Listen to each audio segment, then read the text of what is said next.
Денеска во прва официјална посета на нашата општина е министерот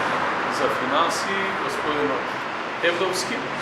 На оваа наша прва официјална средба разговаравме на сите отворени поврзани со финансиските проблеми на општина Куманово, но воедно и за плановите на главата на Република Македонија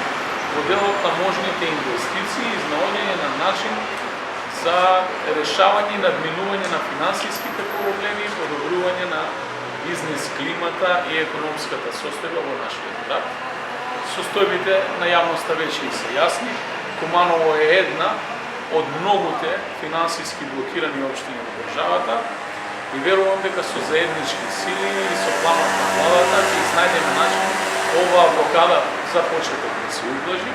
а потоа и многу поагресивно во текот на 2019 година општината да дојде до посериозни средства кои што ќе може да ги искористи во делот на капитални инвестиции. Конкретно беше разговарано за можни инвестиции изградба на детски градинки, инвестиција во индустријската зона Куманово Речица и други инвестиции од аспект на долгорочно задолжување на општината, но исто така и искористување на можни грантови и средства кои што доаѓаат директно преку Европската унија како најголем донатор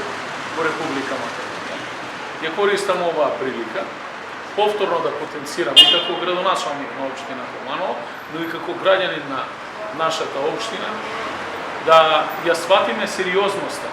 на датумот 30 септември и нашата граѓанска одговорност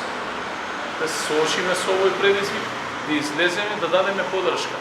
на референдумското прашање, бидејќи тука ќе ја пишуваме новата историја на Македонија како држава и нејзините граѓани и македонскиот народ. Бидејќи сето она во делот на инвестициите, Европската унија се покажа како најголем донатор во општина Куманово со реализација на поголем број на инфраструктурни проекти. Доколку сакаме да ја подобриме инфраструктурата во општина Куманово, бизнес климат и сеопшто развој на општината, да се вратиме во период кога во Куманово се живее се 70-тите и 80-тите години во еден период на сеопшти инвестиции, дефинитивно кумановци наши ќе мораат